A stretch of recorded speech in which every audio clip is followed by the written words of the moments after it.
आङो जोबोद गोसो गोरबोजों रंजाखांनाय मोनदों जे रोमै रोमै बेसेबा गोबाव समनिफ्राय बर' माहारिनि जि मोनसे साननाय बड'फा उपेन्द्रनाथ जी ब्रह्मनि जि साननाय बियो मोगथाङाव महर मोननो थांगासिनो दङ आरो जोङो मोनसे समाव गोबाङानो निराशा जादोंमोन जे बड'लेण्डनि सिमाया मालाबाबो अरनाय नङा मालाबाबो बारायनाय नङा।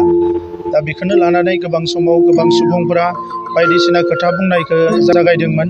नाथाय जोङो सागानगिरि हिसाबै भारत सरकार आरो आसाम सरकारनि खाथियाव जोङो अरायसम फोथायनाय लाखिदोंमोन आरो बिनि थाखायनो आं दिनै भारतनि प्राइम मिनिस्टार नरेन्द्र मदि बिथां, हम मिनिस्टार अमित शाह बिथां, आसामनि चिफ मिनिस्टार बिथांमोननो रोजा रोजा साबायखर बावो।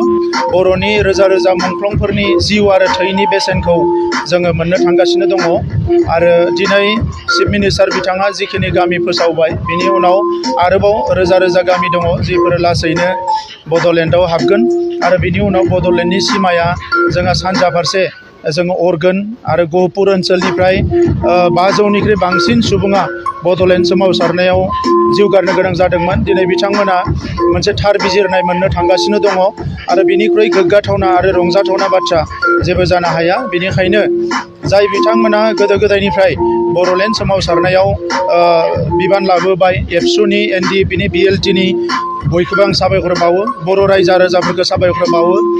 बर' थुनलाइ आफादजोंनो लाफानानै गासैबो बर'नि माहारि आफादफोर जायफोर धैर्य सहकारे बे सोमावसारनायाव बाहागो लाबोदों बयखौबो आं साबायखर बावो।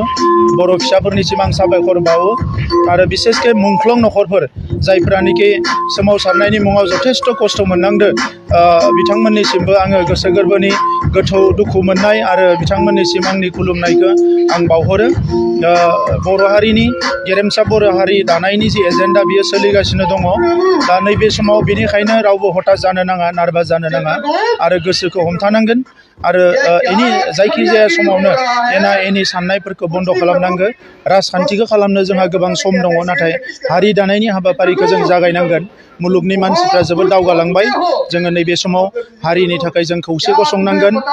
जिखिनि दायो साफा सानै सेंग्राफ्रा आरो सिलाय लानो ओंखारो, मानो लांखारो, बेफोर जोंनि थासारिखौ गाज्रि खालामगोन। साब्रै सेंग्राया सिलाय लागोन, नाथाय बिनि थाखाय जोंनि समाजा खस्थ' मोननांदों, जों गोदो गोदायनिफ्राय नुबोदों। दा नंखायनो नैबे समा दाफामफिननायनि समान, जौगानायनि सम, गुबुन गुबुन बिथिङाव माहारिखौ जौगाहोनायनि सम। दा बेवहाय जाहाथे बयबो खौसे गसंथायो आरो खौसे जानानै जुजियोब्ला, नाङोब्ला जोङो बयबो मेलेमखौ बाहायलायनानै जोङो नाङोबा एना एनिफोरखौ गारनानै बर' हारिखौ बुहुमाव रावबो हमथानो हाया। बर' हारिया जे बुहुमाव गेरेमसा हारि जागोन बेयो रोखा। दा नंखायनो सनितपुर आरो बिश्वनाथनि रायजो राजाफोरनि बिथांमोननि जि सेक्रिफाइस, बिथांमोननि जि सोमावसारनाय, बिथांमोननि जि गोबाव सम हार्डवार्क बियो दिनै फिथाइ थायबाय।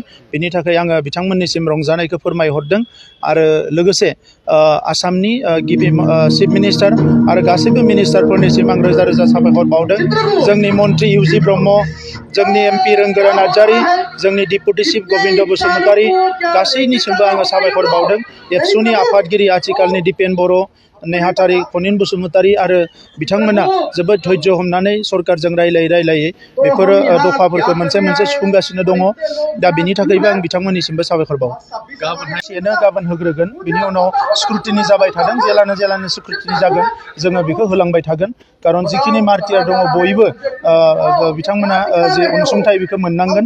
दा बिनि थाखायनो बयनिसिमबो जोङो नाजागासिनो दङ आरो जोंनि आखायाव माखासे फान्डबो दङ, नाथाय मोनसे सिस्टेमजों खालामलांगासिनो दङ। दा बे सिस्टेमजों खालामनानै जोङो बेखौ मोनसेनि उनाव मोनसे लासैनो होनानै फिनिश खालामगोन।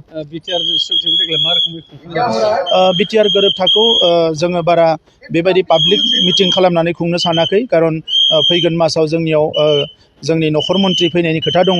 बेनिखायनो बेवहाय जोङो आरोबाव मोजाङै प्रग्राम खुंगोन। गाबोननि सानखौ जोङो गोजोननि सान हिसाबै फोसावदों, पिस डे। ओंखायनो मोनफ्रोमबो साब डिभिजनाव 1000 सुबुङा बाइक रेलि खालामगोन, ब्लाड डनेसन केम्प खालामगोन आरो जोङो बयबो मोनाबिलियाव एबसुनि जि एकर्ड सेलिब्रेसन बेवहाय जों बाहागो लागोन।